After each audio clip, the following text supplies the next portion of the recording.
அங்க போய் பார்த்தாக்கா அவங்க உயிரே இல்லம்மா. எப்படி படுத்துருக்கிறேன், அப்படி படுத்துருக்கிறேன். காலையில போகும்போது எங்க மகன் காசு வாங்கிட்டு நான் போயிட்டு வரேன் பாட்டிட்டு சொல்லியிருந்தேன். ஏன் கிளம்பி போ.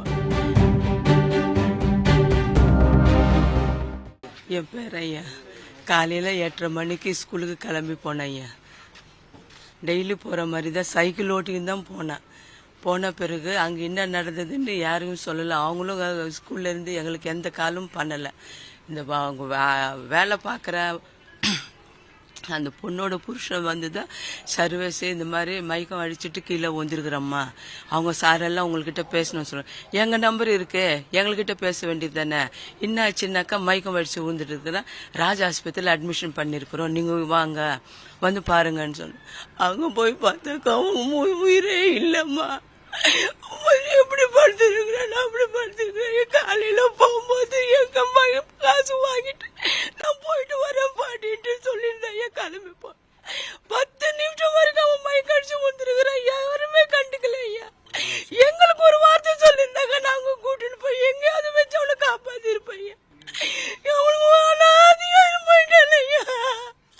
உயிர் போன பிறகு வந்து சொல்லிட்டு எங்களுக்கு கூட்டு போயிட்டு அவனுக்கு எங்கள்கிட்ட ஒரு வார்த்தை கூட பேசல. போகும்போது பேசின வார்த்தை நான் போயிட்டு வரேன் பாட்டின்ட்டு. இந்த மாதிரி அநியாயம் பண்ணிருக்காங்களா ஐயா. பைசா கட்டலன்னா போன் மேல போன் அடிக்கிறாங்க. கிளாஸ் ஒர்க் பண்ணலன்னா 10 வாட்டி போன் பண்ணுவாங்க. இப்போ ஏன் பண்ணல எங்களுக்கு போனு? எங்ககிட்ட சொல்லணுமா வேணாமா? அவங்க அம்மா நம்பர் இருக்கு, அவங்க மாமா நம்பர் இருக்கு, அவங்க அண்ணன் நம்பர் இருக்கு, எங்க வீட்டுக்கார நம்பர் இருக்கு, எல்லாரோட நம்பரும் இருக்கு. எங்களுக்கு எதுக்கு இன்ஃபார்ம் பண்ணல? அவனுக்கு எதுக்கு கண்டுக்கல? அவன் உழுந்து 10 நிமிஷத்துக்கு மேல ஆயிடுச்சு, யாருமே வந்து பாக்கலையா. அதுக்கப்புறம் அவன் கூட படிக்கிற பிடி மாஸ்டர் இருக்காங்க, எல்லாருமே இருக்கிறாங்க. அந்த பசங்க போயிட்டு இந்த மாதிரி உழுந்துட்டேன்னு சொன்ன உடனே தான் வந்து அவங்க இவங்க என்ன பார்த்துட்டு ஆஸ்பத்திரிக்கு இட்டு வரத்துக்குள்ள வரும்போது ஒண்ணுமே இல்லம்மா. ஒண்ணுமே இல்லம்மா. நாங்க என்னம்மா பண்றது அப்படின்னு டாக்டருங்க சொல்றாங்க. ராஜ நரசிம்ல இந்த மாதிரி கொடுமை யாருக்குமே நடக்க கூடாது ஐயா. தக்க நடவடிக்கை எடுக்கணும் ஐயா. அவங்களுக்கு தக்க நடவடிக்கை எடுக்கணும் ஐயா.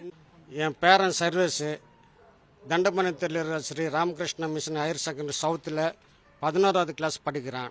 காலையில் போனான், அங்கே பிடி மாஸ்டர் கிரவுண்டில் இருந்து கீழே விழுந்துட்டேன்னு பசங்க சொல்கிறாங்க. பிடி மாஸ்டர்லாம் சம்பவம் நடந்த இடத்துல இல்லை. பிடி மாஸ்டர் கண்டு அங்கே இருந்திருந்தா ஃபர்ஸ்ட் எய்டு பண்ணியிருந்தாங்கன்னா என் பேரனை காப்பாற்றிருக்கலாம். பள்ளி நிர்வாகம் எந்த நடவடிக்கையும் எடுக்கல.